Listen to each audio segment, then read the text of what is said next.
እንደምንሰነበታችሁ አድማጭ ተመልካቾቻችን፣ ይህ በሆፕ ቻናል ኢትዮጵያ እየተላለፈ የሚገኘው የሰንበት ትምህርት ክፍላችን ነው።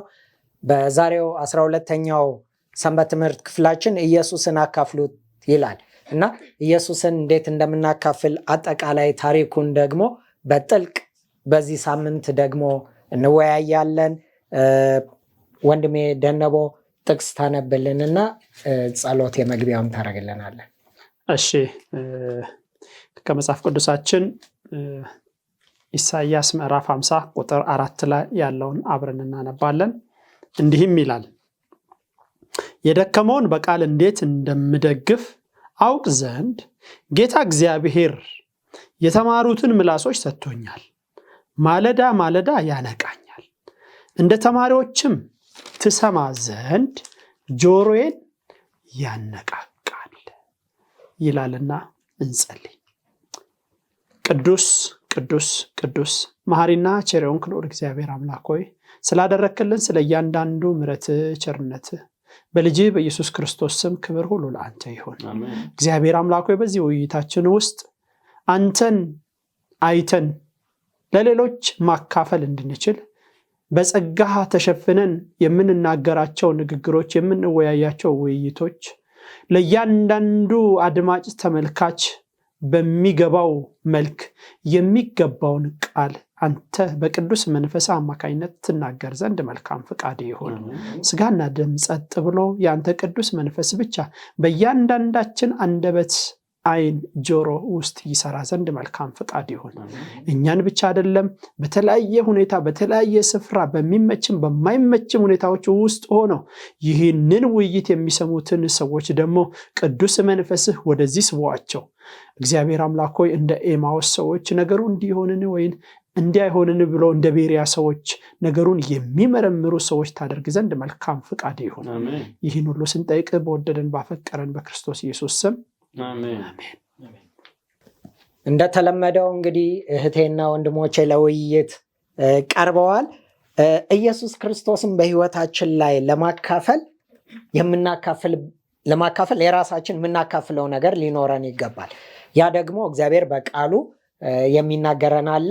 ከዚያ በኋላ ደግሞ ወደ ክርስቶስ ኢየሱስ በመቅረብ በህይወታችን ውስጥ የሰራውን እያንዳንዱን ድንቅ ስራዎች እኛስ እንዳሉት ደቀ መዛሙርት ያየነውንና የሰማነውን ምን እናደርጋለን?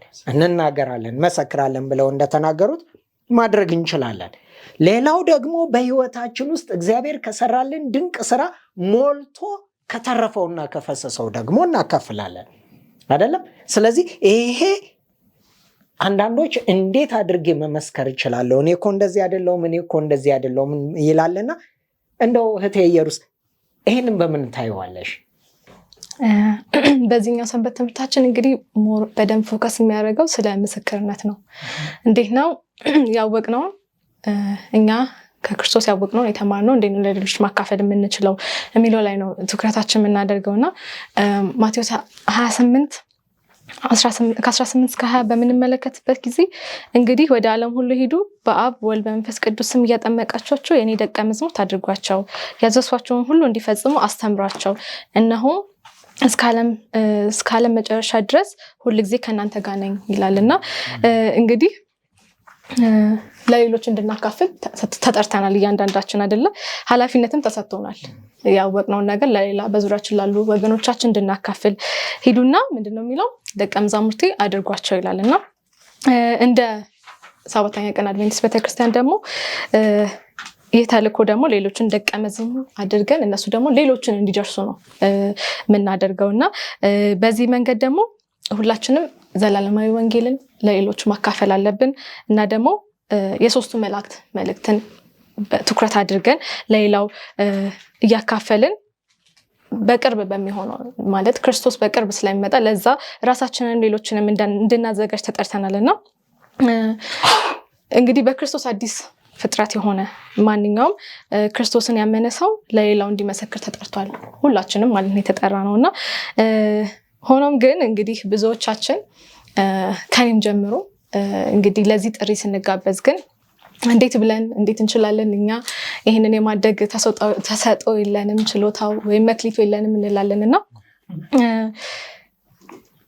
ይህንን ነገሮች እያደረገን ራሳችንን ከዚህ አይነት አገልግሎትና ኃላፊነት ራሳችንን ስናሸሽ ሁልጊዜ እመለከታለሁ እና እውነተኛ ምስክርነት ግን ከእግዚአብሔር ነው የምናገኘው። እግዚአብሔር በህይወታችን ካደረገልን ነገሮች ነው እውነተኛ ምስክርነት። ያንን በህይወታችን የተደረገውን ነገር ደግሞ አይተን ዝም ማለት ስለማንችል ያንን ነው ለሌላው የምናካፍለው ማለት ነውና ከእግዚአብሔር ጋር ያለን ግንኙነት የጠነከረ ሲሆን ግንኙነታችን ኃይለኛ ሲሆን ብዙ ነገሮችን በህይወታችን እንመለከታለን። እግዚአብሔር የሚያደርግልን እያንዳንዱን ነገሮች እናስተውላለን እና የዛኔ ያንን ተሞክሯችንን ለሌሎች ማካፈል እንችላለን እና እዚህ ላይም ሲናገር እንግዲህ ይህንን ዜና ለሌሎች ዝም ማለት አንችልም። ዮሐንስና ጴጥሮስም የሐዋርያት ሥራ 4 ላይ ቅድም እንዳልከው የሰማነውን ነገር ከመናገር ዝም ማለት አንችልም ይላሉና ይበልጥ በህይወታችን ክርስቶስን ባወቅነው ቁጥር እሱን ባየን ቁጥር ስለሱ አለማወቅ አለመናገር ዝም ማለት አንችልም። ፍቅሩን ስናቅ ምህረቱን ቸርነቱን እያንዳንዱ የሚያደርግልን ነገር ስናይ ለሌላው በዙሪያችን ላሉ ሰዎች ለመናገር እንጓጓለንና ይህ ደግሞ የተሰጠው ለሁላችንም እስከሆነ ድረስ ይህንን ኃላፊነት መቀበል መቻል እንዳለብን ይነግረናልና ያንንም ነገር ደግሞ እንድንለማመድ ጸሎት ወሳኝነት እንዳለው የጸሎት ህይወታችን ማለት ስንጸልይ መንፈስ ቅዱስ እንደምንቀበል አይደለ? መንፈስ ቅዱስ እዚህ የሐዋርያት ሥራ 1:8 ላይ ሲናገር ነገር ግን መንፈስ ቅዱስ በእናንተ ላይ በወረደ ጊዜ ኃይልን ትቀበላላችሁ፣ በዚያን ጊዜ ከኢየሩሳሌም በይሁዳ ምድር ሁሉ በሰማርያም እስከ ምድር ዳርቻ ድረስ ምስክሮቼ ትሆኑላችሁ ይላልና ያለ መንፈስ ቅዱስ እርዳታ ምንም ነገር ማድረግ አንችልምና መንፈስ ቅዱስ እርዳታን ለማግኘት ደግሞ ጸሎት እጅግ ወሳኝ እንደሆነ በጸሎት መንፈስ ቅዱስን ተቀብለን በዙሪያችን ላሉ ወገኖች የእግዚአብሔርን ወንጌል መናገር እንችላለን፣ ስለ ክርስቶስ መመስከር እንችላለን እና እዚህ ላይ እንግዲህ ብዙ ልምምዶች ያሏቸው ብዙ ወገኖች ይኖራሉ በምስክርነት ህይወታቸው። ስፔሻሊ አሁን ሳሚ እዚህ ስላለ በየሰንበቱ እንግዲህ ሳሚ ብዙ ጊዜ ይነግረናል በሳምንት ውስጥ የሚመሰክራቸውን ነገሮች ሰዎችን የሚደርሳቸውን ነገሮች ሲነግረኝ በጣም እኔ መንፈሳዊ ቅናት ነው የሚያሳድርብኝ ለመናገር እና ይሄ ሁልጊዜ ቅዳሜ ብቻ አይደለም ወንጌልን የምመሰክረው ትራክት ይዞ በመውጣት ሳይሆን በእያንዳንዱ ቀናችን ለሌላው ወንጌልን ማዳረስ እንችላለን እና የሆነ ጊዜ እንደዚህ ሳሚ በሳምንት ውስጥ ትራንስፖርት ላይ ስላገኘው ሰው ሲመሰክር ትዝ ይለኛል እና ለምን እንዴት ነው እግዚአብሔር ይሄንን መንገድ የማይከፍትልኝ ብዬ የሆነ ጊዜ ላይ ከተወሰኑ ጊዜያት በፊት ጸለይኩኝና ከዛም በኋላ እንዲሁ ትራንስፖርት ላይ የሄድኩኝ የተነሳው ልጅቷን አንድ ትንሽዬ ልጅ አለቻት። ልጅቷ 3 ዓመት ምናምን ቢሆናት ነው ጆሮዋን ስለማስበሳት እየተነጋገሩ ነበርና ይሄው እሷ እንኳን ተበስታለች ብላ ዘወር ስትል እና ይሄ ጆሮ ባለመበሳት ብዙ ነገሮች እንድንወያይ ያደረገን ስለ እግዚአብሔር ቃል ብዙ ነገር እንዳካፍላት ያደረገኝና በጸለይን ቁጥር እግዚአብሔር መንገዶችን ይከፍታል፣ ለሌላው ወንጌል የምንናገርበትን እድሎች ይከፍትልናልና እያንዳንዳችን ተጠርተናል ለዚህ ስራ እና ደግሞ በተጠራንበት ደግሞ ራሳችንን ዝግጁ አድርገን መንፈስ ቅዱስን እርዳታ ለምነን ያወቅናትን በህይወታችን የተደረገውን ነገር ለሌሎች ማካፈል እንችላለን የሚለውን ሐሳብ እግዚአብሔር አብዝቶ ይባርከሽ። እንግዲህ ይሄ ታላቅ ወዳጃችን እያንዳንዳችንን ባዷችንን አልፈጠረንም አይደለ? ያለምንም ነገር ያለ ዓላማ ወደዚህ ምድር አልመጣንም። በእያንዳንዳችን ሊሰራ ነው። በዛ ላይ ደግሞ ሁላችንም በግ ሆነን ሁላችንም እረኛ ደግሞ የሚያስፈልገን ከሆነ ይህም ስህተት ነው አይደለ? ሁላችንም ደግሞ እረኛ ሆነን በግ ከሌለም ይህም ስህተት ነው በራሱ። ስለዚህ ባላንስ መሆን አለበት። ይሄ ነገር መስተካከል አለበት። እንደውም እያንዳንዳችንን መጽሐፍ ቅዱስ የሚለው ሁላችንም ደቀ መዝሙር ነን፣ ሁላችንም ካህን ነን፣ ሁላችንም አገልጋይ ነን። ሁላችንም አገልጋይ ከሆንን የሚገለገሉት ታዲያ እነማን ናቸው ልንል ነው። እንግዲህ ክርስቶስ ኢየሱስን የግል አዳኛቸው ያላደረጉ ሁሉ ምኖች ናቸው ማለት ነው? ተገልጋዮች ናቸው። ስለዚህ ይሄንን የምናደርገው በፍቅር ነው። ይሄንን የምናደርገው በግዳጅ አይደለም። እንግዲህ ወደ ዓለም ሁሉ ሂዱ፣ እንደውም ሌላ ስፍራ ላይ እኛ ግን የክርስቶስ ኢየሱስ ፍቅር ምን ያደርገናል? ግድ ይለናል እያሉ ነበረ። እንግዲህ የክርስቶስ ኢየሱስ ፍቅር በልቡ ውስጥ ያልገባና ያልነካው ግዴታ እንደሌለበት ስለሚያስብ ግዴታ የለበትም ማለት ነው። የክርስቶስ ኢየሱስ ፍቅር ያለው ግን ምን ይለዋል? ግድ ይለዋል። ስለዚህ ምስክርነት እንደዚህ ዋጋ ያጣው በተለይ ክርስትና ላይ ክርስትና እንደዚህ ዋጋ ቢስ እንዲሆን ያደረገው የአኗኗር ዘይቤያችን እንጂ የእግዚአብሔር ስህተት ሆኖ አይደለም። እንዴት ነው ማስተካከል የምንችለው? ወንድም የደነበው በጣም ጥሩ። በዚህ ክፍል ላይ ወንጌል በግዳጅ የምንሰራው ነገር አይደለም፣ ወደን የምንሰራው ነው። ነገር ግን ምን ያለው ኃይል ያለው ብዙ ነገር ወደን የምናደርጋቸው ነገሮች ውጤታቸው በጣም ጥሩ ናቸው። እህቴ ጄሪ እንዳለችው የምንሰራው ነገር መጀመሪያ እኛ ውስጥ መሰራት አለበት። ሞልቶ የሚፈሰው እዚህ ብርጭቆ ውስጥ ባዶ ከሆነ የሚፈስ ነገር መጠበቅ የዋህነት የለማ። ውሃን ስንጨምርበት ውሃው ካለ ውስጡ ሲሞላ ምን ያደርጋል? በእኔና በእናንተ ውስጥ የክርስቶስ ፍቅር ከሞላ ይፈሳል። ከጎደለ መፍሰሻ የለው። ለዛ የክርስቶስ ፍቅር እንዲሞላ መጣር ያስፈልጋል። ሲሞላ ደግሞ ሳንወድ በግዳችን የሞላ ነገር ቀዳዳ ነገር ካልለው በስተቀር ይፈሳል። ሲፈስም ደግሞ ይታያል።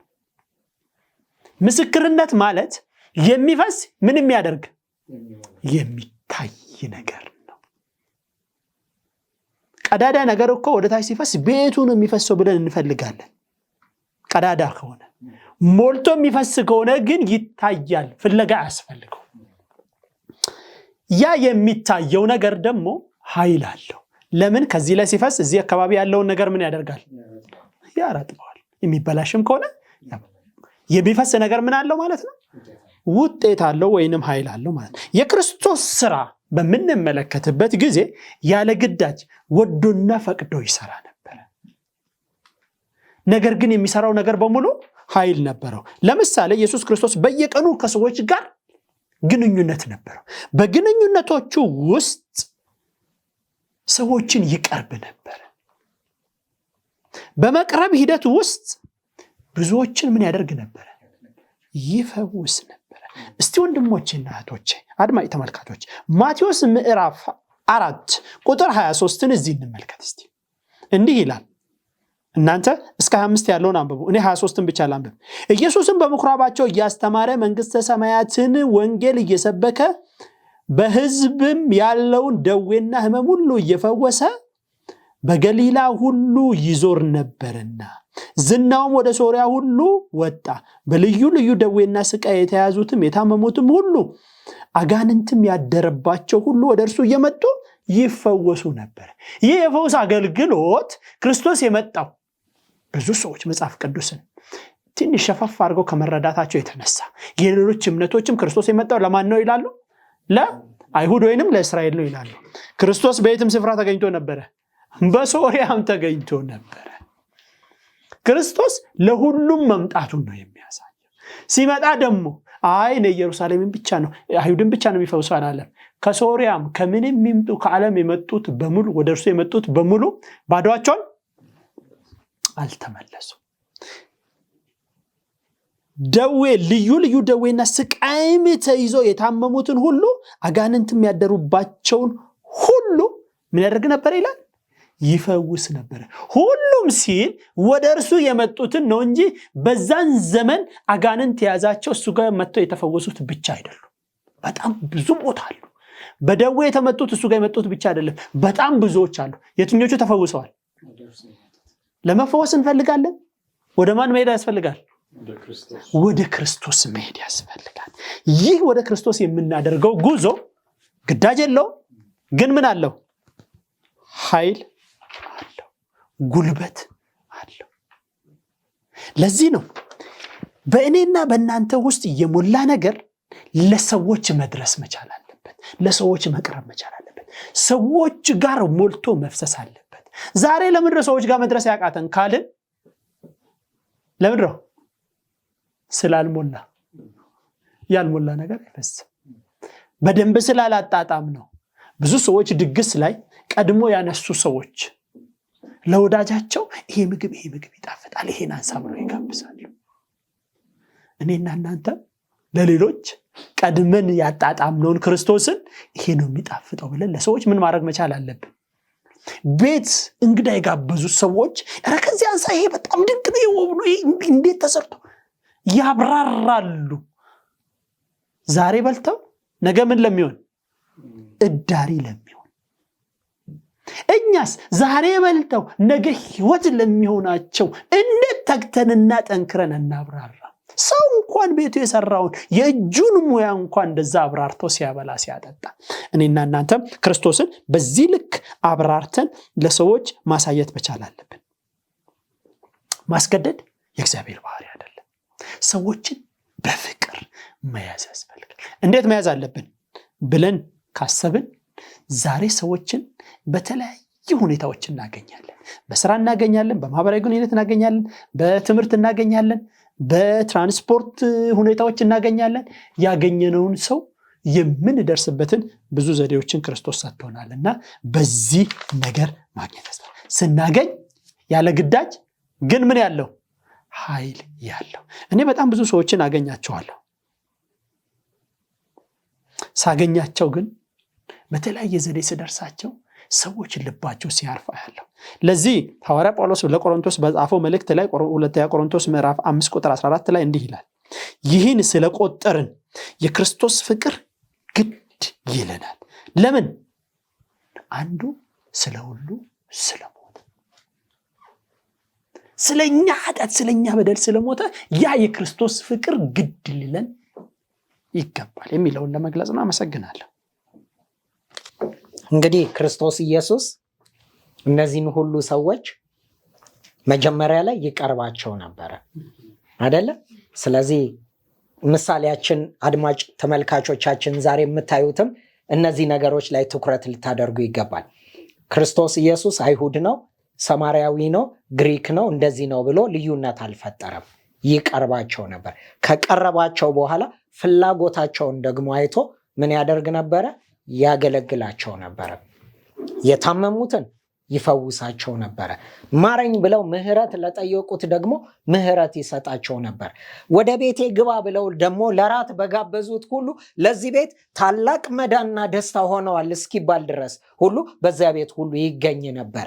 ፍላጎታቸውን አይቶ ያገለግላቸው ነበር። ካገለገላቸው በኋላ ግን ማንን ያሳያቸው ነበር? እውነተኛ የሆነውን የህይወት መንገድ ያሳያቸው ነበር።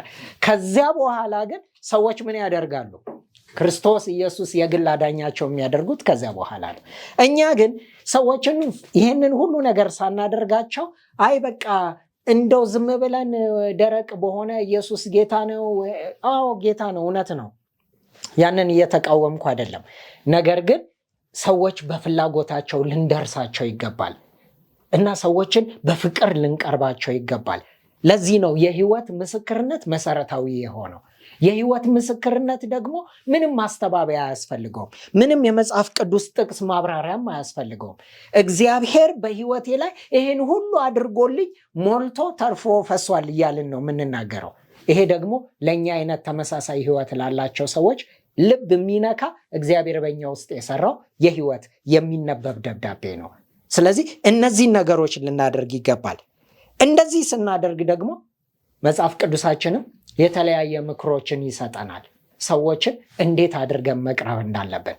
እስኪ ፓስተርዬ ከነዚህ እንደው መንፈሳዊ ምክሮች ውስጥ ጥቂቱን ደግሞ አካፍለን። እሺ፣ አመሰግናለሁ። እንግዲህ ባለፈው ሳምንት አንድ አጥንተናል አንድ ክፍል፣ ያም ግድድሮሾች የሚለውን ክፍል አጥንተናል። እንግዲህ ግድድሮሾች ሰው እየመረጡ አይደለም የሚገጥሙት። እከሌን አልገጥመውም እከሊትን አልደርስባትም ብሎ አይደለም። ሁሉንም ሰው ግድድሮሾች ይገጥሙታል። ስለዚህ ለዚህ በግድድሮሽ ላለው ዓለም መፍትሄ እንድንሆን፣ እንድንመሰክር፣ ተስፋ እንድንሆነው፣ ወደ ኢየሱስ እንዲመለከት እግዚአብሔር አምላክ ለኛ ነው እድሉን የሰጠ። ስለዚህ ኢየሱስን ለማካፈል ጠቃሚ ምክሮች ይላል። ምክሮችን ነው የሚሰጠው። እንዴት ነው የምናካፍለው? ስለዚህ ስለነዚህ ሐሳቦች ነው ለኛ የሚያሳየው። የክርስቲያን ግዴታ ሁል ጊዜ ለእምነቱ በውስጣችን ስላለው ተስፋ ለሚጠይቁን ሁሉ መልስ ለመስጠት ምን መሆን ያስፈልጋል? ዝግጁ ልንሆን ያስፈልጋል። ስለዚህ በአንደኛ ጴጥሮስ ምዕራፍ 3 ቁጥር ከ8 እስከ 15 እንደዚህ ይላል፣ በመጨረሻው ሁላችሁ በአንድ ልብ ሁኑ፣ የሌላውንም መከራ ለእናንተ እንደሚሆን አድርጉ፣ እንደ ወንድሞች ተዋደዱ፣ ርኅሩኆችና ትሑታኖች ሁኑ፣ ክፉን በክፉ ፈንታ ወይም ስድብን በስድብ ፈንታ አትመልሱ፣ በዚህ ፈንታ ባርኩ እንጂ በረከትን ልትወርሱ ለዚህ ምን አድርጋችኋል? ተጠርታችኋል። ሕይወትን ሊወድ መልካማችሁንም ቀኖች ሊያይ የሚፈልግ ሰው መልሱን ከክፉ ከንፈሮቹን ተንኮልን ከመናገር ይከልክል፣ ከክፉ ፈቀቅ ይበል፣ መልካምንም ያድርግ፣ ሰላምን ይሻ። ይከተለውም የጌታ ዓይኖች ወደ ጻድቃን ናቸው፣ ጆሮዎቹም ለጸሎታቸው ተከፍተዋል። የጌታ ፊት ግን ክፉ ነገርን በሚያደርግ ላይ ክፉ ነገርን በማያደርጉ ላይ ነው። በጎንም ለማድረግ ብትቀኑ የሚያስጨንቃችሁ ማን ነው? ነገር ግን ስለ ጽድቅ እንኳን መከራን ብትቀበሉ ብፁዓን ናችሁ። ማስፈራራታቸውን አትፍሩ፣ አትናወጡ። ዳሩ ግን ጌታ እርሱ ክርስቶስ በልባችሁ ምን አድርጉት? ቀድሱት ይላል። ስለዚህ ስለ ምስክርነት ስናገር የክርስቶስ ኢየሱስ ደቀ መዝሙሮች የሆንን እኛ በመጨረሻው ሁላችን በአንድ ልብ እንድንሆን ይፈለጋል። በፍቅር እንድንመላለስ ይፈለጋል። ፍቅራችሁን አይቶ የሰማይ አምላካችሁን ምን ያደርጋሉ ይላል? ያከብራሉ ይላል። ስለዚህ በተግባራችንም ምን እናደርጋለን ማለት ነው? እንመሰክራለን። ስለዚህ እንደ ክርስቶስ ኢየሱስ ተማሪዎች ወይም እንደ ክርስቶስ ኢየሱስ ደቀ መዝሙሮች ወይንም በዚህ በመጨረሻ ዘመን እንዳለችው ቤተክርስቲያን ምእመን ከኛ ህይወት ውስጥ ሊጠበቅ የሚገባው ይሄኛው ክፍል ነው። ልናሳይ የሚገባው፣ ልንገልጽ የሚገባው፣ ለሰዎች የምንመልሰው መልስ ምን አይነት ነው? ሰዎች አንዳንዱ ሰው እኮ ሁል ጊዜ አንተን በመገላመጥ አንተን በመሳደብ ልታይ ይችላል። አንተ ግን ምንም ባለመመለስ ምንም ባለመናገር በፍቅር አይን ብቻ በመናገር ያ ሰው ከዕለታት አንድ ቀን እንዴ ይሄ ሰው ምን አይነት ሰው ነው? እንዲህ ሊሆን የቻለው በምን ምክንያት ነው ብሎ ስለ አንተ ማጥናት ይጀምራል። ስለዚህ ህይወታችን ማንን ሊያሳይ ይገባል? ክርስቶስ ኢየሱስን ሊያሳይ ያንን ሊገልጽ ይገባልና ክርስቶስን በልባችሁ ምን አድርጉት? ቀድሱት። ክርስቶስ ኢየሱስ በእኛ ልብ ከተቀደሰ ቀደም ወንድሜ ሲያብራራ የነበረው ከውስጥ ሞልቶ ምን ያደርጋል? ይፈሳል። ክርስቶስ በውስጣችን ከተቀደሰ የኛ ህይወት ክርስቶስ ኢየሱስ ከሞላ ማን ይፈሳል ማለት ነው? ራሱ ያ ፍቅር የሆነው ኢየሱስ ይፈሳልና እነዚህን ነገሮች ስናደርግ እዚህ 7 ነጥቦችን ያነሳልናል። እንዴት አድርገን እንመስክር? እውነት ነው አንዳንድ ግራ ሊገባን ይችላል። እንዴ ምን ብዬ ነው ማናግረው? ምን ብዬ ነው መንገድ ማገኘው ብለን ልናስብ እንችላለን። አንደኛ አንድን ሰው ይተዋወቁ። የመጀመሪያው ምንድነው? መተዋወቅ። ልክ እንደተዋወቁ ጌታ ኢየሱስ ክርስቶስን ተቀበል አይደለም። መተዋወቅ፣ ጓደኛ ማድረግ፣ የራስ ማድረግ፣ ወዳጅ ማድረግ። ያንን ካደረግን በኋላ ሞቅ ያለ ስሜት፣ ደግነትና በእርሱ ያለውትን እውነተኛ ፍላጎት ተወዳጅ መሆን ያንን በእኛ ህይወት ውስጥ ምን ማድረግ ነው? ማሳየት ነው ለዛ ሰው። ከዛ ሁለተኛ መንፈስ ቅዱስ በሰውየው ልብ ውስጥ እንዲሰራ ምን ይፈልጋል? ይጸልዩ። ይሄ ትልቅ ስራ አለው። እያንዳንዳችን ሰማይ ሊገቡ ለሚያስፈልገው ለሰው ዘር ስንተዋወቅ ወደ ሰማይ እንዲገባ ጌታ ኢየሱስ ክርስቶስን እንዲቀበል ከዚህ ካለው ሸክም ሁሉ እንዲያርፍ ምን ልናደርግለት ይገባል? ልንጸልይለት ይገባል። አይዞ እኔ ጸልይልሃለሁ፣ አይዞ እኔ ጸልይልሻለሁ ብላቸው ትልቅ ነገር ይቀንስላቸዋል። ብዙ ጊዜ ሰዎች በችግር በመከራ በህመም በፈተና ውስጥ ካሉ ስለ እምነት ጉዳይ የላቸው፣ እሺ ጸልይልኝ ይላሉ። ስለዚህ ያኔ ምን እናገኛለን? በር ይከፈታል። ስለዚህ እኛ መጸለይ ያስፈልገናል። ከሱ ጋር ለመግባባት ትክክለኛ እድሎች ለማግኘት ይጸልዩ። እድሉ ምንድነው? እንዴት ነው መንገድ የምናገኘው? ለዛ መጸለይ ያስፈልጋል። ስለ ራሱ እምነት ለመናገር ወይም ለእርሱ ለመግለጽ ተፈጥሯዊ መንገዶችን ይፈልጉ። እንዴት ነው ስለ እምነቴ ለሱ የሚገልጸው? ስለዚህ ተፈጥሯዊ መንገድ ማለት ክርስቶስ ኢየሱስ የሚጠቀምባቸው ትምህርታዊ መንገዶች አሉት። ልክ እኛ ያንን መንገድ መጠቀም አሞኝ ተፈውሸ ከሆነ እኮ እኔ ጌታ በዚህ ፈውሶኛል እኮ በተለያየ መንገዶች ተፈጥሯዊ የሆኑ በሱ ህይወትም በእኛ ህይወትም ሊከሰቱ የሚችሉ ነገሮች እነዛን ተጠቅመን መግባባት ምስክርነት መስጠት እንችላለን። አዲሱን ጓደኛ ከቤተ ክርስቲያን ከሌሎች ጋር ለማገናኘት መንገዶችን ይፈልጉ። ይህ አዲሱ ጓደኛ እኔ ጋር ብቻ እንዳይቀር ከሌሎች ጓደኞቼ ጋር ከቤተ ክርስቲያን ጓደኞቼ ጋር እንድተዋወቅ ምን ማድረግ አለብኝ? መንገድ መፈለግ አለብኝ። በተለያየ ግብዣዎች በተለያየ ሁኔታዎች ውስጥ በሐዘንም በደስታም ልንገናኝ እንችል ይሆናል። ያኔ ጓደኛዬ ነው እንደዚህ ነው አብረን ነው ብትለው ያ በር ይከፍታል። አዲስ ጓደኛ ሊኖር ስለሚችለው ልዩ ፍላጎቶች ወይም ጥያቄዎች ይጸልዩ እና መጽሐፍ ቅዱስ በህይወታችሁ ውስጥ እንዴት ማጽናኛ ምክርና መመሪያ እንደሚሰጥ ለማሳየት እድል ይፈልጉ። አሁን ቀደም ባለፈው ሳምንት ስናጠና ሳለ እነዛ መሰናክሎችን አይተን ነበር አይደል? በነዛ መሰናክሎች ሰዓት ላይ አይኖቻችን በማን ላይ ማድረግ አለብን ብለን ነበር? በክርስቶስ ላይ ማድረግ አለብን ብለን ነበር።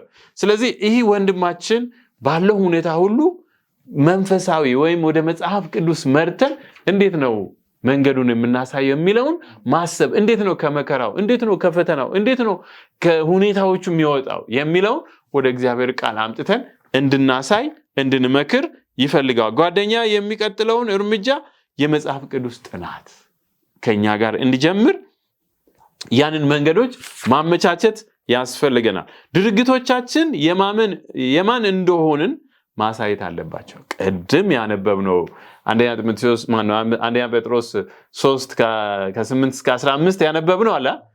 ድርጊቶቻችን እያንዳንዱ እንቅስቃሴዎቻችን፣ ንግግሮቻችን፣ አንደበቶቻችን ሁሉ ማንን ማሳየት አለባቸው?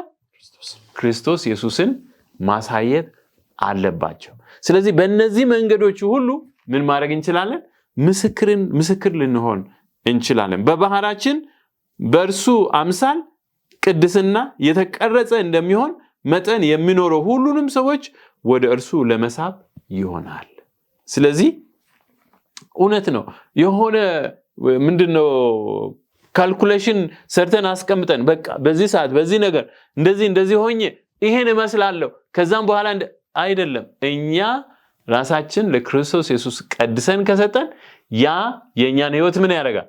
ይቀይረዋል። ያ ህይወታችን ደግሞ ለሌላ ወንድማችን ለእህታችን ምስክር ይሆናልና ይሄ ለኛ እግዚአብሔር ፍንጭ ወይም መንገድ ነው እያሳየነ ያለ። እንዴት ነው የምንመሰክረው? እግዚአብሔር የሚመሰክረው በእነዚህ ነጥቦች ብቻ የታጠረ አይደለም። በጣም በብዙ መንገዶች ሰዎች ወደ እውነት ሊመጡ ይችላሉ በእኛ ህይወት ውስጥ ብቻ። እነዚህን ግን መንገዶች ብንጠቀም በተለያየ አቅጣጫ ለኛ አቅጣጫ የሚያሳዩ ናቸው። ሰዎችን ወደ ጌታ ኢየሱስ ክርስቶስ ለማምጣት ለማሳየት የሚረዱ መንገዶች ናቸውና ይሄን የሚገልጽ ነው። እንግዲህ ኢየሱስን ለማካፈል ጠቃሚ ምክሮች የሚል ሐሳቡ በዚህ ላይ የሚያጠነጥን ነው። አመሰግናለሁ። ታንኪዩ። እንግዲህ ራሱም ክርስቶስ በመጨረሻ ጊዜ አይደል ታምሜ አልጠየቃችሁኝም ይላል። ስለዚህ ወዳጅ መሆን አለብን። ታስሬ ይላል ኢቨን ዛሬም በማረሚያ ቤቶች ውስጥ ብዙ ሰዎች አሉ አይደለ? ታመው ባልጋ ላይ የወደቁ ብዙዎች አሉ። ተቸግረው ተርበው ብዙዎች አሉ። ታርዘው ብዙዎች አሉ። እውነት ለመናገር እድሎቹ በዙሪያችን ብዙ አሉ። ብቻ የተዘጋጀ ልብና በክርስቶስ ኢየሱስ ያገኘነውን እረፍትና ሰላም እኛ ላይ ሰርቶ እኛ ላይ ሞልቶ ሌሎች ላይ እንዲፈስ እግዚአብሔር ይርዳል። ካፍታ ቆይታ በኋላ ተመልሰን እንገናኛለን። ባላችሁበት ጠብቁ።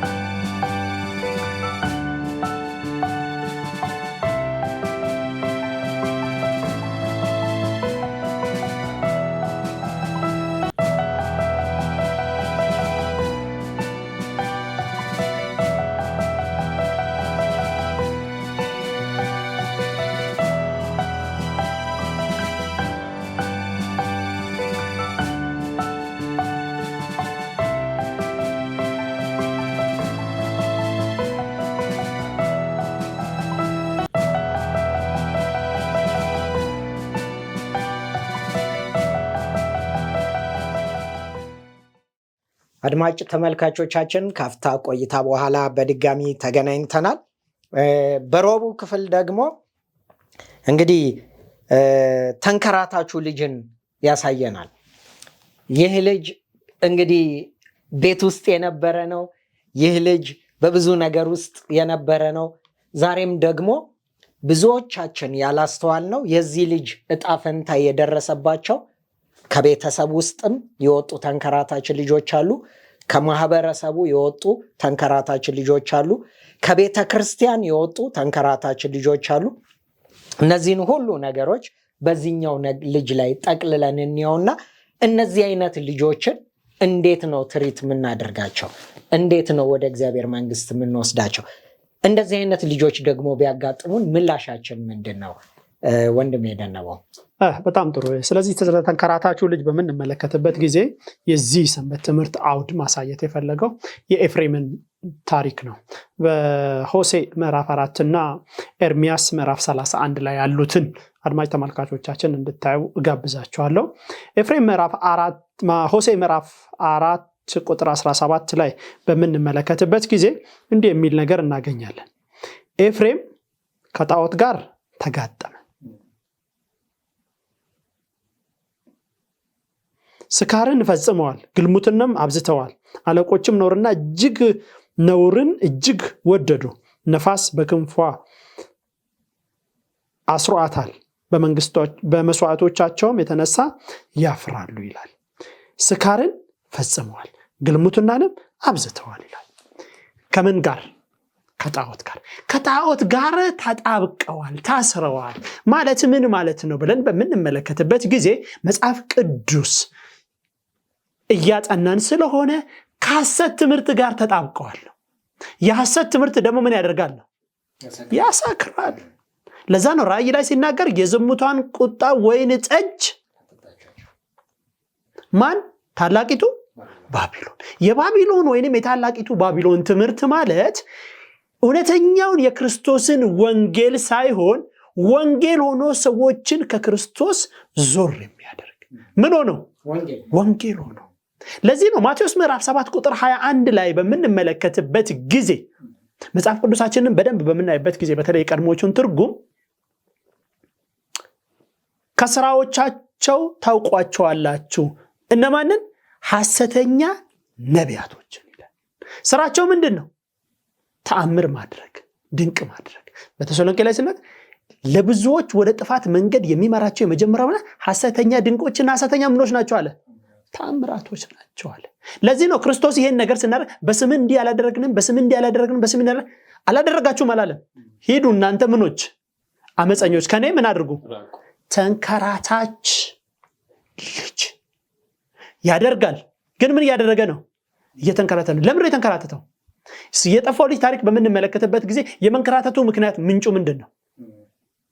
ከአባቱ ንብረቱን መውሰድ፣ ከዛ በኋላ የተሻለ ኖራለሁ ብሎ መሄድ፣ ከዛ በኋላ ምኑን ሀብቱን ማን በላው? እንሂድ። ሆሴ ምዕራፍ 7 ቁጥር 8 ላይ እንዲህ ይላል ከመጽሐፍ ቅዱሳችን ላይ ኤፍሬም ከአሕዛብ ጋር ተደባለቀ፣ ኤፍሬምን እንዳልተገላበጠ ቂጣ ነው፣ እንግዶች ጉልበቱን በሉት እርሱም አላወቀም፣ ሽበትም ወጣበት እርሱም አላወቀም፣ የእስራኤልም ትዕቢት በፊቱ መሰከረ ይላል። ኤፍሬም እንዳልተገላበጠ ቂጣ ነው፣ ጉልበቱን ምን አደረጉት? በሉት፣ እሱ ምን አላደረገም? አላወቀም። የጠፋውንም ልጅ ታሪክ ንብረቱን፣ ጓደኞቹ መብዛታቸው፣ ሃይ ማለታቸው፣ ጎበዝ ማለታቸው፣ ምንድነው ማለታቸው እሱ ሃይ መባሉን እንጂ ገንዘቡን እየበሉት እንደሆነ አላወቀም። ብዙም በክርስትና ቤት ውስጥ ያሉ ወንድሞች እህቶች ፒር ኢንፍሉዌንስ ወይንም የአቻ ተጽዕኖ እንዲያደርጋቸዋል። አይዞ በርታ፣ ምንም ችግር የለም ብትቀምስ፣ ምንም ችግር የለም ብትቀም፣ ምንም ችግር የለም። ከዛ በሂደት ምን ያደርጋል? የጠፋው ልጅ ታሪክ ይሆናል። ምናልባት ላቋርጠህና ይሄ ብቻ አንተ ምናልባት ይሄ ጓደኛውን ተጽዕኖ አልክ እንጂ እንትን ለመፈወስ ይሄን ያህል ብር አምጣ እንደዚህ ለማድረግ ኢቭን በእንደዚህ ይበላል። ዛሬ ምናልባት አንተ አንዱን ሳይድ አይተ ባቻ ተጽዕኖ አለ እንጂ በሃይማኖት ተቋም ስር ዛሬ እምነት እየተሰበከ ክርስቶስ እየተሰበከ የሐሰት ተአምራት የሐሰት እየተደረገ እንዲጸለይልህ ብር ክፈል፣ እንዲጸለይልህ እንዲያድርግ፣ እንዲጸለይልህ ይሄ በራሱ ሀብቱን እየተበላ ነው። ልክ እንደጠፋው ልጅ ታሪክ መጨረሻ ላይ ኢቭን መጥፋቱን እንኳን የማያውቅ ግን መጨረሻ በህይወቱ ላይ አተላ እንዲበላ ያደረገው። ቀጥል። በጣም ጥሩ። ኤፍሬምን ያልኩት ለዛ እኮ ነው፣ እየበሉት እንደሆነ አላወቀም። ሆሴ ምዕራፍ 7 ሙሉን አንብቡት። እኔ ቁጥር 8 ያነበብኩት እየተበላ እንደሆነ አላወቀም። እንዳልተገላበጠ ምንድነው አለ? ቂጣ ነው። ያልተገላበጠ ቂጣ መሶብ ላይ ስላለ አይደለም የሚያወራው። ምን ላይ ስላለ ነው? እሳት ምጣድ ላይ ስላለ ቂጣ ነው። ብዙዎች ወንጌል ውስጥ ያሉ መስለው ምን ላይ ናቸው? እሳት ላይ ናቸው። እሳቱ ምን እያረጋቸው ነው? እያቃጠላቸው እየበላቸው ነው። ነገር ግን እየበሉ ይመስላሉ። ስለዚህ ነገር ነው የሚናገረው። ስለጠፋው ልጅ ታሪክ የሚናገረው ይህ ነው። ያ እዛ ጋር የተሻለ የሚመስለው ሀብቱን ይዞ ሄዶ ሀብቱን ዲፕሊኬት ለማድረግ ወይንም ለማብዛት ነው የሄደው። ነገር ግን ሀብቱን ምን አላደረገም? ብዙ ሰዎች ሀብታቸውን ለማባዛት ይሄዳሉ፣ ያላቸውንም አጥተው የሚለውን ነገር ለመጨመር ነው የፈለገው። በዚህ ሂደቱ ውስጥ ይናገራል። ለምንድን ነው እንደዚህ ሆኑት የሚለውንም ክፍል በምንመለከትበት ጊዜ ወንድሞቼ እና እህቶቼ ኤርምያስ ምዕራፍ 31 ከቁጥር 17 ጀምሮ ያለውን እስከ 20 ድረስ እናንተ አንብቡ። እኔ 17ን አልፎ አነባለሁ። ለቅሷችሁን አቁማችሁ እንባችሁን ጥረጉ፣ ስለ ልጆቻችሁ ያደረጉትን ነገር ሁሉ ያለ ዋጋ አይቀርም፣ እነርሱም ከጠላት ጋር ተመልሰው ይመጣሉ ይላል። እግዚአብሔር ያደረገላቸውን ነገር ትተው ከማን ጋር ያብራሉ? ከጠላት ጋር ያብራሉ። ጠላት ማለት ማቴዎስ ምዕራፍ 7 ቁጥር 21 ላይ እንደተናገረው እናንተ አመፀኞች ከኔ ራቁ ያለው አመፃ ማለት ምን ማለት ነው የሚለው ነገር ደግሞ አንደኛው ዮሐንስ ምዕራፍ 3 ቁጥር 4 ላይ አመፃ ማለት ሕግን መተላለፍ ወይንም ኃጢአትን ማድረግ ነው። ስላደረጉት ታምር ክርስቶስ አልተቃወመም። ምኖች ናቸው አለ? አመፀኞች ናቸው። አመፃ ማለት ምን ማለት ነው? ሕግን መተላለፍ ነው። የእግዚአብሔርን ሕግ ተላልፈን ምን ታምር ብንሰራ ምን ድንቅ ብንሰራ በመጨረሻው ጊዜ ክርስቶስ እኔ አላውቃችሁ። ለምን? በሲና ተራራ ላይ ጽፌ የሰጠሁት አንድ ሕግ አለ። ያንን ሕግ በራእይ ዮሐንስ ምዕራፍ 12 ቁጥር ላይ ስንመለከት የመጀመሪያው የዛ ሕግ ክፍል የመጀመሪያው እግዚአብሔርን ፍሩ ክብርንም ስጡ ሰማይና ምድር ለፈጠረው ለእርሱ ስገዱለት። እግዚአብሔርን ፍሩ ክብርንም ስጡት ካለ በሕጉ ውስጥ እግዚአብሔርን መፍራት ክብርንም መስጠት ሰማይና ምድርን ስለፈጠረ የሚናገር የአስርቱ ትእዛዛት የሕጉ ክፍል የትኛው ክፍል ነው? አራተኛው ክፍል ነው። አራተኛው ማለት የሰንበትን ቀን ትቀድሰው ዘንድ አስብ፣ 6 ቀን ስራ ተግባርን ሁሉ ፈጽም፣ 7ኛው ቀን ለእግዚአብሔር ለአምላክ ምንድነው? ሰንበት ነው። እግዚአብሔር በ6 ቀን ሰማይና ምድርን ፈጥሮ ጨረሰ። በ7ኛው ቀን ምን አደረገ? እግዚአብሔርን ፍሩ ክብርንም ስጡ ሰማይና ምድርን ለፈጠረው ለእርሱ ምን አድርጉለት? የሶስተኛው መልአከ መልእክት የመጀመሪያው መልአከ መልእክት ምንድነው?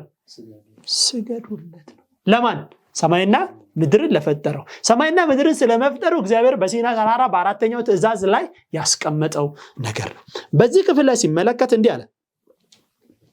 ልጆቻችሁ ወደ ሀገራቸው ተመልሰው ስለሚመጡ የወደፊት ተስፋ አላችሁ። እኔ እግዚአብሔር ይህን ተናግሬአለሁ። የእስራኤል ሕዝብ በሐዘን እንዲህ ሲሉ ሰማኋቸው። እግዚአብሔር ሆይ እኛ እንዳልተገራ ወይፈን ነበርን ይላል።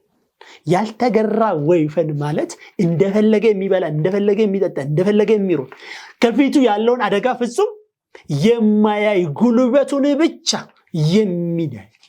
ለዛ ነው ዛሬ ሰዎች እውነተኛውን የእግዚአብሔር ወንጌል፣ እውነተኛው የእግዚአብሔር መንገድ፣ እውነተኛው የእግዚአብሔር መንግስት ቀርቦላቸው ስለመብላት ስለመጠጣት ማንም አይፍረድባችሁ ብሎ መጽሐፉን ይጠቅሱልናል። ያ ያልተገራ ወይፈን ብሎ መልሶ ኤርምያስ ይነግረናል። ከዛ ምን አለ?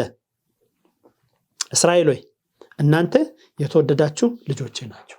የትኛውን እስራኤል ነው? ሊትራል አሁን ውጭ ያለውን እስራኤል አይደለም። ከክርስቶስ መንግስት ጋር የተጣበቁ የክርስቶስን ጸጋ የተቀበሉ ኢየሱስን በማመን የሚጸኑ እነርሱ ምኖች ናቸው? እስራኤሎች ናቸው። ከሁሉ አስበልጬ የምወዳችሁ አይደለምን? ምሕረትን አደርግላችሁ ዘንድ ወደ እኔ ላቀርባችሁ እፈቅዳለሁ። እኔም እግዚአብሔር ይህን ተናግሬአለሁ። እግዚአብሔር ተንከራታችሁን ልጅ ምን አለ? ወደ እኔ ላቀርብ እወዳለሁ። አንተም ወደ እኔ ምን አድርግ? ቅረብ። የጠፋው ልጅ ታሪክ በምንመለከትበት ጊዜ የመጨረሻ ዴስቲኔሽኑ ምንድን ነው? ወደ አባቱ መመለስ ትዝ አለው። መቼ?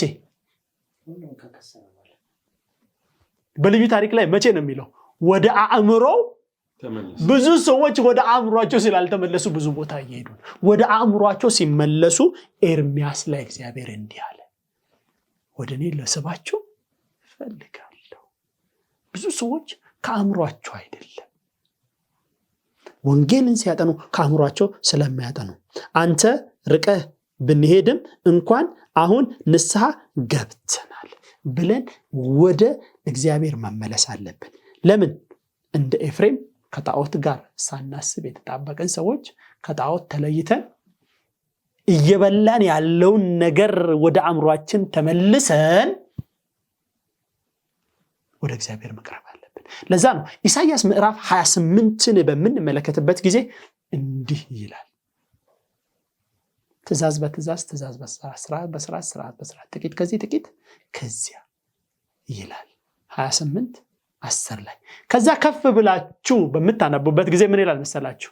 ነቢያቶቻችሁ እኔ ያልነገርኳቸውን ራእይ እየነገሯችሁ የልባችሁን ምኞት እያስታወቋችሁ ገንዘባችሁን ሀብታችሁን ከናንተ እየሰበሰቡ ነው፣ ጠንቀቅ በሉ ይላል። አመሰግናለሁ። እንግዲህ በጣም የሚገርም ነው። ከቤት ውስጥ የጠፋ ድሪም አለ፣ ከእንደገና ደግሞ የጠፋው በግ ደግሞ አለ። በጣም በሚገርም ሁኔታ ደግሞ የጠፋው ልጅ አለ።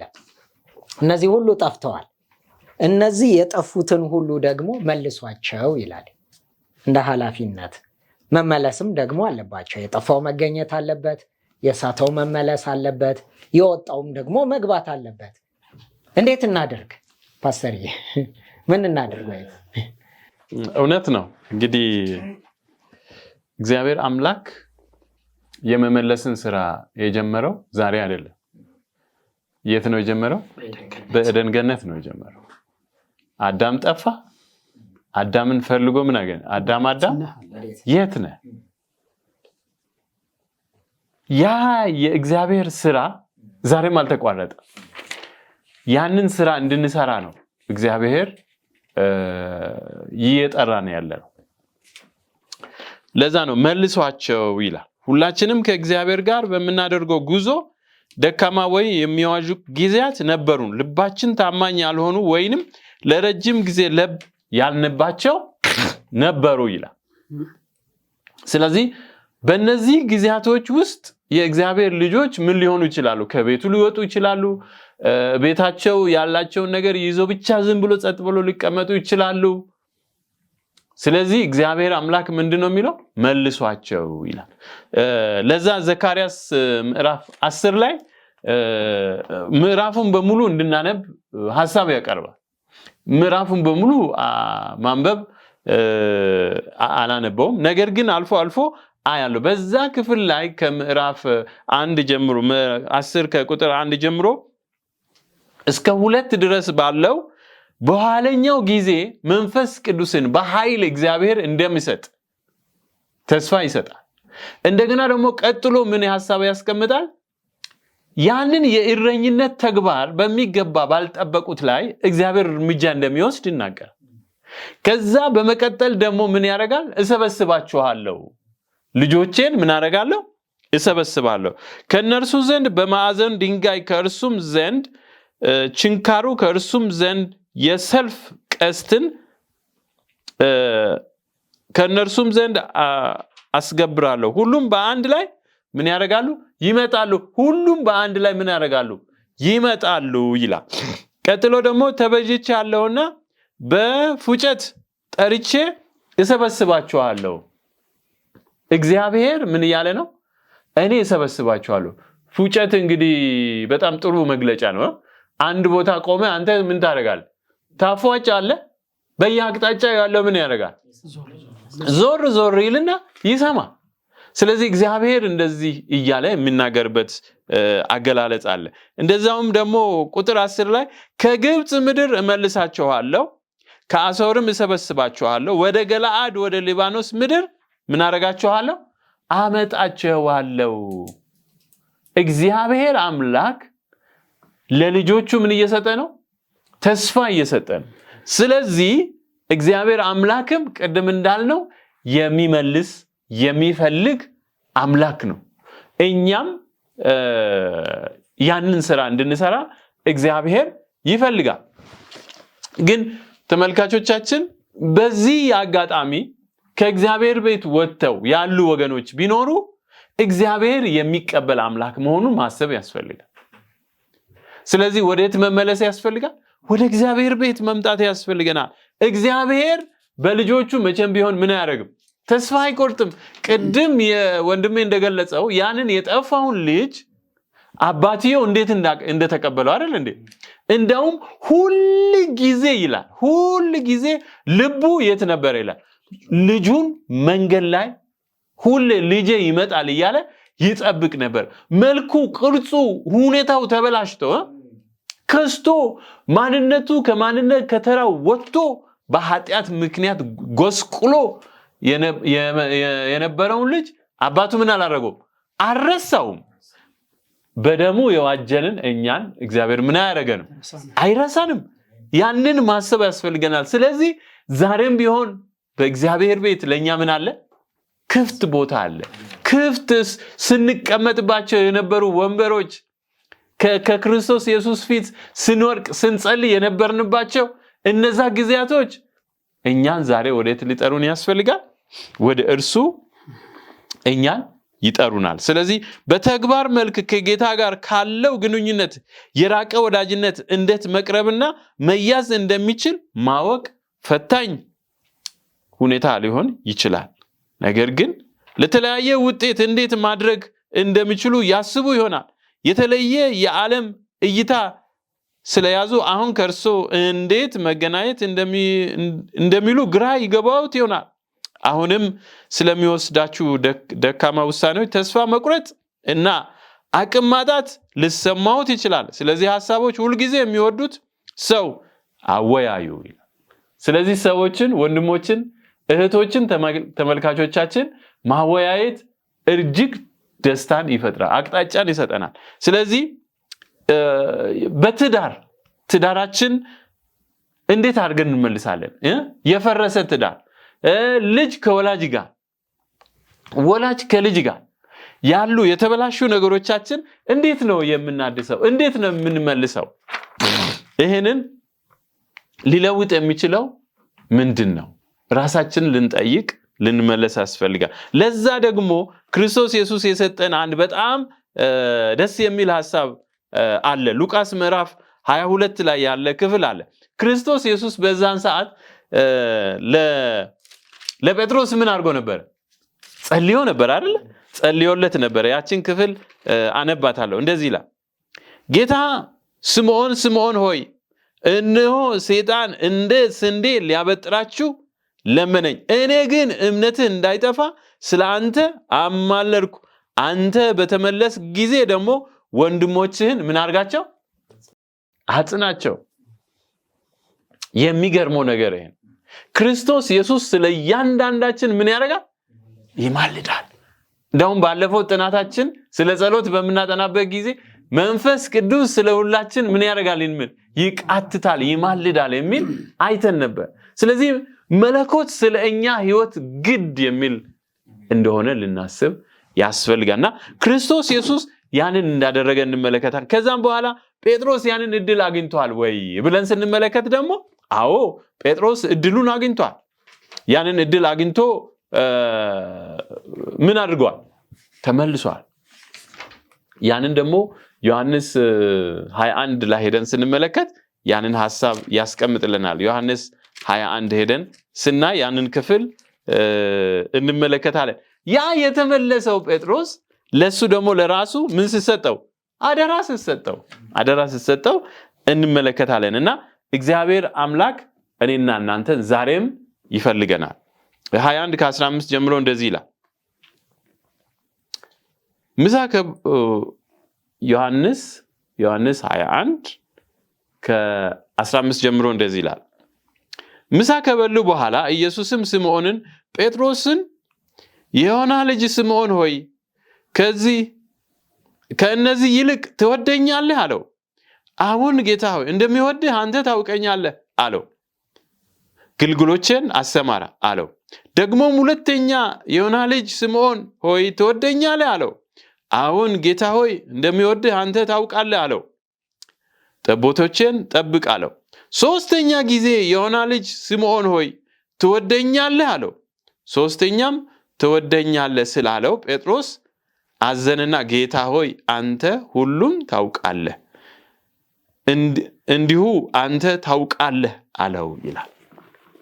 እና ለጴጥሮስ ኃላፊነት ተሰጠው። ለጴጥሮስ ጌታ ኢየሱስ ክርስቶስ ምን አድርጎ ነበር? ጸልዮለት ነበር። ጌታ ኢየሱስ ክርስቶስ የጸለየው ጸሎት ጴጥሮስን ከዛ ከክደቱ በገረድ ፊት ጌታ ኢየሱስ ክርስቶስን ክዶ ምሎ የነበረውን ጴጥሮስ ምን አደረገው? መለሰው።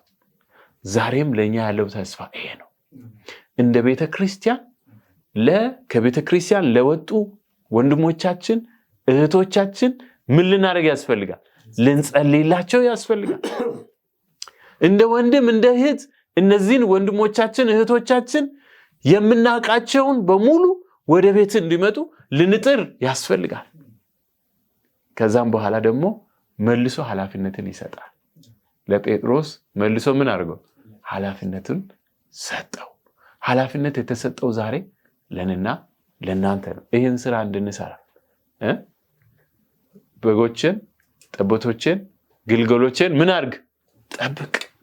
ስለዚህ እንደ ቤተክርስቲያን ኃላፊዎች ኃላፊነት አለብን። እንደ ቤተክርስቲያን ምእመናን ሁላችን ኃላፊነት አለብን። ምን የማድረግ? መልሷቸው የመመለስ ኃላፊነት አለብን። ምክንያቱም ጌታ ኢየሱስ ክርስቶስ ሞቶላቸዋል፣ እየጠበቃቸው ነው። ስለዚህ ይህንን ስራ እንድንሰራ እግዚአብሔር አምላክ በጸጋው ይርዳል። ተመልካቾቻችን በዚህ አይነት ምናልባት በቤተክርስቲያን በተለያየ መልኩ ተጎድታችሁ ወደ ኋላ የቀራችሁ ብትኖሩ ቤተክርስቲያን ዛሬም ትፈልጋችኋለች። ስለዚህ ወደ ቤቱ እንድትመጡ እግዚአብሔር በጸጋው ይርዳችሁ። ጸጋው ይብዛላችሁ። አመሰግናለሁ። ምናልባት ጥቂት ነገር ብዙ ተብሏልና ጥቂቷን ነገር ለእህቴ ደግሞ ልስጣትና የማጠቃለያ ጸሎት ራሷ ታደርግልናለች። ኢየሩሳሌም ተጠቅም። እንግዲህ ብዙ ሐሳብ ተነስቷል። ሰፊ ሐሳብ ነው። ኢየሱስን ስለማካፈል ስናስብ ብዙ ወገኖች አሉ ይህንን እድል ያላገኙ።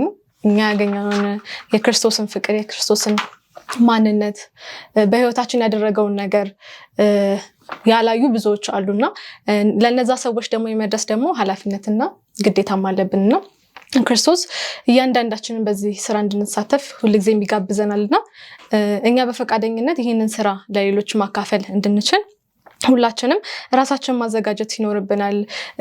ምንም እንኳን ወተን ባንመሰክር እንኳን እያንዳንዱ የምናደርጋቸው በህይወታችን የምናደርጋቸው ነገሮች ክርስቶስን መናገር መቻል አለባቸው።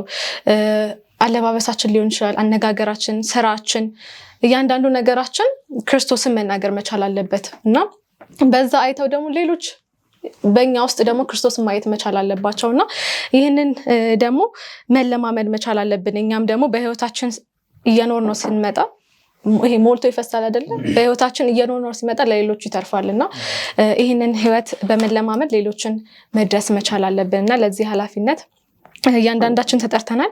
ይህንን ኃላፊነታችን ደግሞ መወጣት እንድንችል እግዚአብሔር እያንዳንዳችንን በጸጋው ይርዳን። አሁን ጸሎት አድርገን እናጠቃልላለን።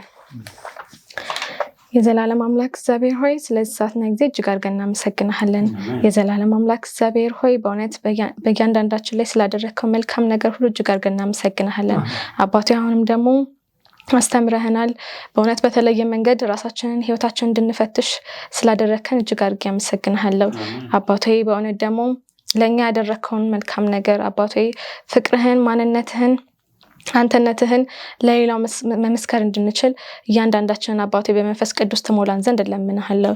የዘላለም አምላክ እግዚአብሔር ሆይ በዙሪያችን ብዙ ያንተን ቃል የሚፈልጉ ወንጌልን የተጠሙ ብዙ ወገኖች አሉና አባቴ ይህን ኃላፊነት መወጣት እንድንችል ኃይል ብርታት ተሰጠን ዘንድ እለምንሃለን። በነገር ሁሉ አንተ ከኛ ጋር ሁን። ቀሪውን ጊዜ ሰዓቱን ሁሉ ላንተ አስረከብን። በጌታ ኢየሱስ ክርስቶስ ስም አሜን።